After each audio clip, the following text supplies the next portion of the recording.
Métanéo, enjeux, cas d'usage professionnel et technologies du métavers. Présenté par Philippe Neubourg.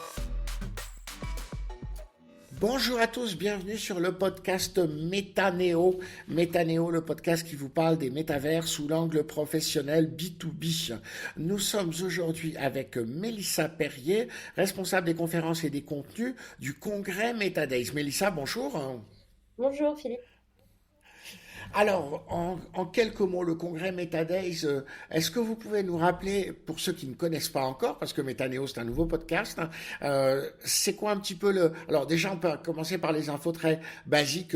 C'est quand, c'est où et le site web. Alors, MetaDays, metadays.fr, comme son nom l'indique, c'est une première édition qui se déroulera les 29 et 30 novembre à Paris 15e au centre de congrès Rive-Montparnasse. On est sur une édition 100% présentielle et il s'agit d'un format congrès. Donc, c'est-à-dire que cet événement est concentré principalement autour du contenu et également les visiteurs auront l'occasion de découvrir plus des corners que des stands avec les principaux acteurs français du métaverse aujourd'hui. Alors, il y a des dizaines d'événements sur le métavers, des centaines si on prend le monde entier. Et alors, il y a de tout et surtout d'ailleurs à peu près n'importe quoi. On parle des cryptos, on parle du Bitcoin, on parle de jumeaux numériques, on en fait à Dubaï, on en fait partout dans le monde. Donc, c'est pas évident, j'imagine, d'arriver à créer un événement qui va être différenciateur. En quoi le congrès MetaDays va être différent de tout ce qui existe déjà? Alors, c'est sûr, il y a, comme vous dites, une dizaine. Mais alors, déjà, faut savoir que nous, à l'époque où on a commencé à songer au sujet métaverse, il n'y avait pas autant d'événements qui émergeaient. On y a vu évidemment une opportunité et on a réalisé une étude assez poussée sur le sujet à base de nombreuses lectures, de nombreux échanges avec les personnes qui font le métaverse aujourd'hui en France. Et ça nous a convaincus que il y avait quelque chose à raconter, surtout d'un point de vue B2B, que les marques avaient une réelle curiosité. Et nous, justement, notre différence, elle va d'abord être là, c'est qu'on a un congrès 100% B2B, que les visiteurs sont triés sur le volet, si je peux me permettre. C'est certes des visiteurs qui sont curieux, parce qu'aujourd'hui, on est sur un univers qui pose encore beaucoup de questions. Mais en effet, voilà, on est sur des visiteurs qui savent pourquoi ils viennent et c'est pas juste, ça attire pas le badaud comme beaucoup d'événements qu'on peut voir sur le métaverse aujourd'hui qui visent à mélanger un petit peu tous les sujets aussi. C'est vrai, on parle beaucoup de Bitcoin, de crypto, de Web3, etc. Nous, on va vraiment être sur le métaverse sans faire l'impasse évidemment sur les sujets qui gravitent autour. Mais en tout cas, voilà, B2B et la différence avec voilà, un focus métaverse. Aussi, Et alors justement, j'imagine qu'on va pas parler de la couleur du t-shirt de Mark Zuckerberg, mais plus de sujets très très concrets. Est-ce que vous avez déjà quelques exemples de conférences à nous citer ou de thèmes qu'on va aborder? alors, les thématiques, en fait, ce qui fait qu'on va tirer un peu notre épingle du jeu aussi, c'est on a tâché de mettre en avant les secteurs qui aujourd'hui ont des cas d'usage les plus avancés dans le métaverse. Donc, notamment, on va avoir l'occasion d'entendre des retours d'expérience avec Ariani, notamment, qui vise à transformer un peu les codes du luxe grâce au métaverse. On a AXA qui viendra nous expliquer comment on peut transformer une agence aujourd'hui assurantielle et à quel point ça peut impacter tant les employés d'une agence que les clients. On va également avoir des cas assez concrets de la transformation des ressources humaines grâce au métaverse, avec notamment Kevin Soler qui viendra parler également avec AXA. Voilà, on est concret, mais surtout aussi, ce que je tenais à dire sur cet événement, c'est qu'on est conscient, si vous voulez, en tant qu'organisateur, que les gens ont beaucoup de questions à se poser sur le métaverse aujourd'hui et que la base, en fait, et notre priorité, c'est de définir justement les fondamentaux, de revenir sur la définition, sur les enjeux, mais aussi bien business que économique, même à l'échelle française, voire européenne. Nous, on tend vraiment à poser des bases cette année. On est conscient que les use cases ne sont pas non plus par milliers, du moins que la maturité est en train de poindre, on va dire. Donc, notre but, c'est voilà, de mettre en avant les principaux secteurs qui sont concernés et de définir concrètement de quoi il s'agit grâce à différents experts voilà, qui présenteront leur point de vue. Et donc, c'est pour ça, du coup, que c'est un congrès sur le métavers, mais qui n'est pas dans le métavers. Parce que sinon, ben, on s'adresserait que au top des gens qui sont déjà là. Vous voulez évangéliser les autres, et c'est pour ça que ça a lieu dans une salle avec des chaises et du café.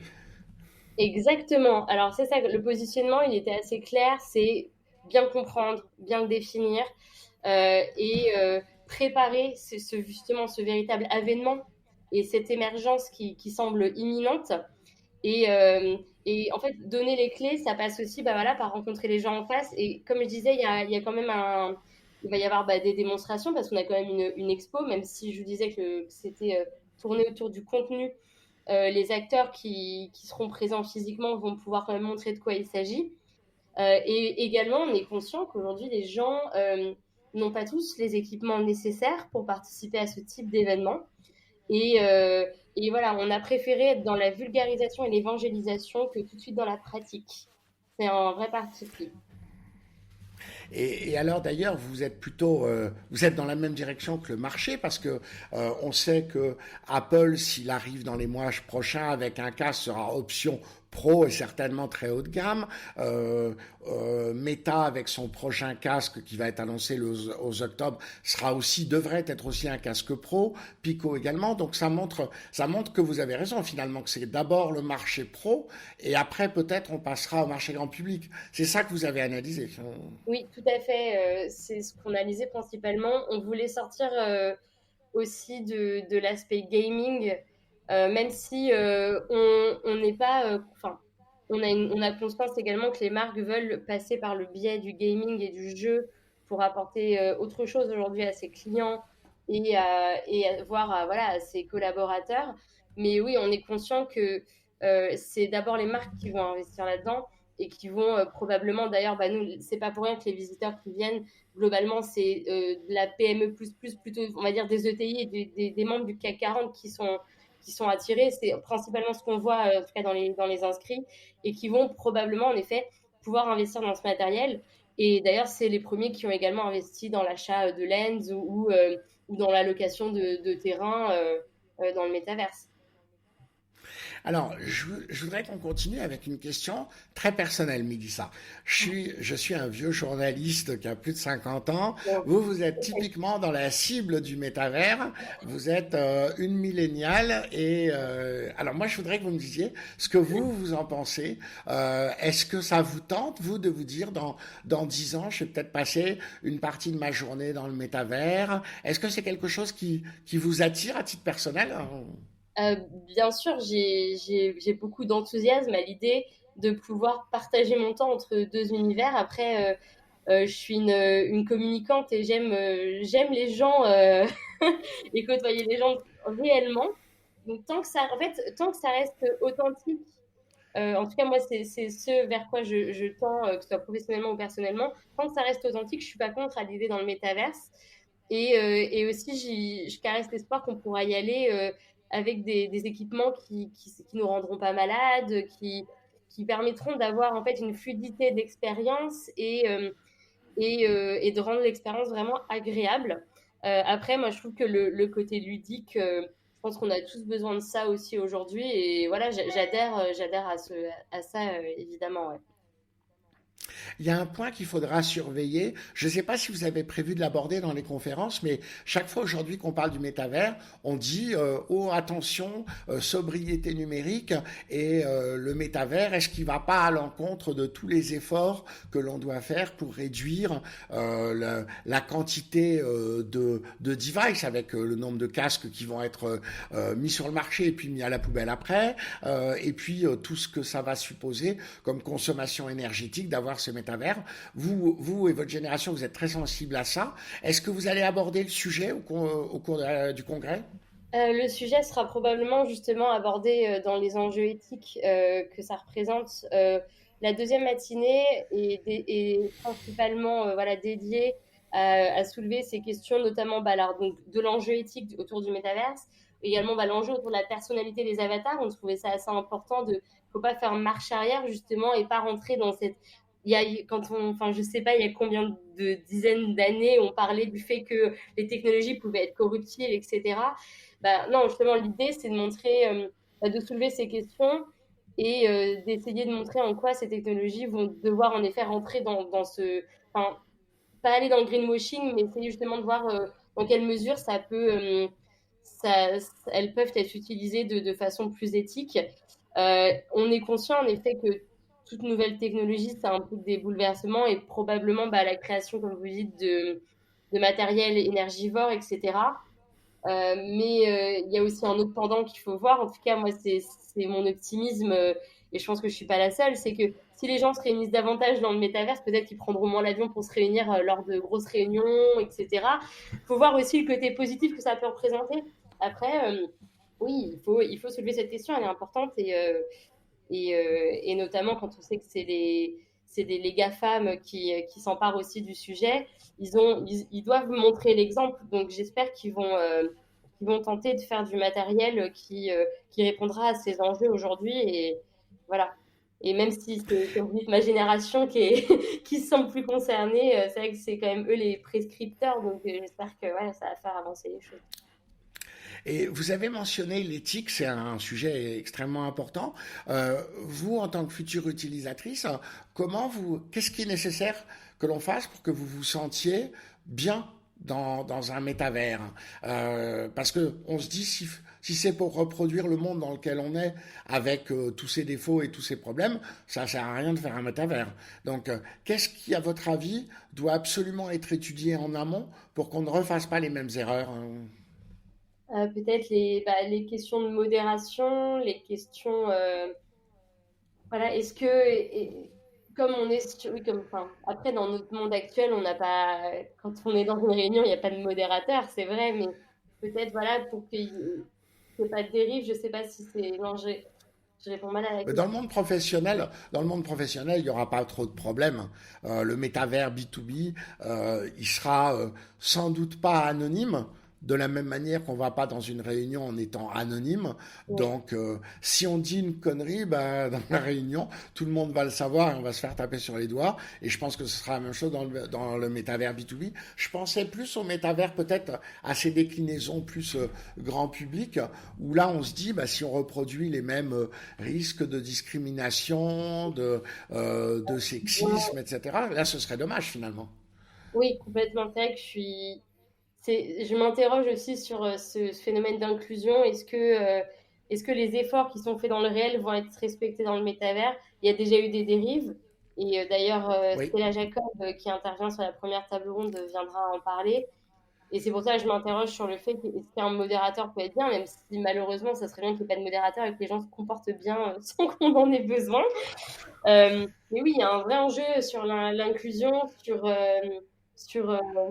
le respect d'autrui dans le métavers et sur même la question que je me pose aussi, est-ce que est-ce que le métavers, on peut dire voilà, est-ce que c'est une vérité? Est-ce que on vient en tant que moi je viens en tant que Mélissa Perrier ou est-ce que je viens en tant que avec couvert de mon avatar?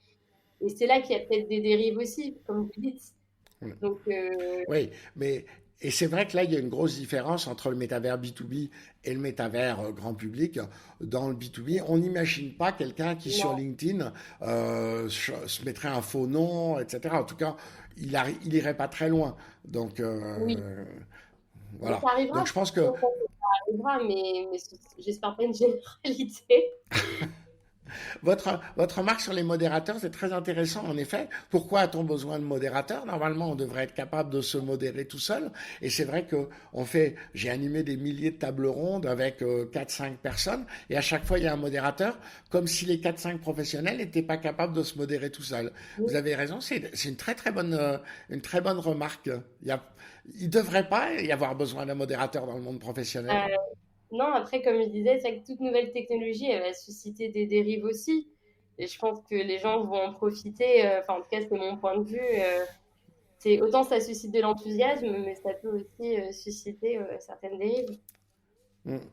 Tout à fait. Alors, une dernière question, parce que je pense que vous êtes en train de préparer l'événement, donc vous devez rencontrer un certain nombre d'exposants, de conférenciers, etc. Est-ce que vous avez éventuellement un ou deux exemples de choses qui vous ont un petit peu marqué, de choses un peu originales que vous allez voir arriver et peut-être qu'on présentera à l'occasion du congrès? Euh, Alors déjà, moi, sans parler d'originalité, dans la préparation, on voit un enthousiasme croissant depuis quelques mois. Euh, on voit énormément de sociétés qui émergent, qui ont une excellente volonté, qui veulent vraiment s'inscrire dans le paysage et le révolutionner. On sent que la maturité, elle va croissante, même si ce serait vous mentir que de vous dire que tous les acteurs aujourd'hui sont matures et que leurs technologies sont toutes enfin, que tous les univers excusez-moi, j'ai pas le terme, sont tous voilà, matures. Et non, j'ai pu échanger avec des acteurs, notamment récemment avec Oxia Origin, qui va probablement intervenir sur le congrès. Qui, selon moi, ont fait un travail bluffant. C'est pas pour rien d'ailleurs que leur code de popularité grimpe et qui tentent vraiment à magnifier le métaverse et à en faire un métaverse comme on l'imagine. Et ça me donne espoir de voir autant il y a encore des métaverses qui ressemblent à Pokémon quand je jouais sur ma Game Boy Color lors de mes 10 ans, mais il y a aussi des gens et d'ailleurs des acteurs qui sont pas forcément américains ou asiatiques qui font des choses super en France. Donc on a Oxia, après on va avoir l'occasion de voir un acteur comme Vroom qui arrive à créer des expériences événementielles assez fabuleuses. Et franchement, c'est des choses qui, je pense, vont plaire, vont retenir l'attention. Et là, on n'a pas fini. On a des demandes, je ne vous cache pas, des demandes entrantes tous les jours. Après, on est obligé de trier également les présentations parce qu'il y a beaucoup de choses. Mais en tout cas, voilà, les deux projets là, qui m'ont vraiment fascinée, c'est ceux-là. Et j'ai hâte de voir ce qu'ils vont nous raconter concrètement. Parfait, ben, je sens que ça va être passionnant. Donc, ben, on va se retrouver tous, et j'espère tous nos auditeurs professionnels, les 29 et 30 novembre, donc au centre de congrès Rive Montparnasse. Donc, pour ce congrès MetaDays B2B, je pense que c'est intéressant et c'est bien positionné en termes de date. On est en 2022, on parle du métavers pour 2030, une généralisation. Et puis, ben, un congrès comme ça, très souvent, ça dure une dizaine d'années quand ça se passe bien. Donc finalement, vous allez être parfaitement dans les clous. C'est 8 ans avant pour préparer le sujet. Je pense que c'est le bon timing.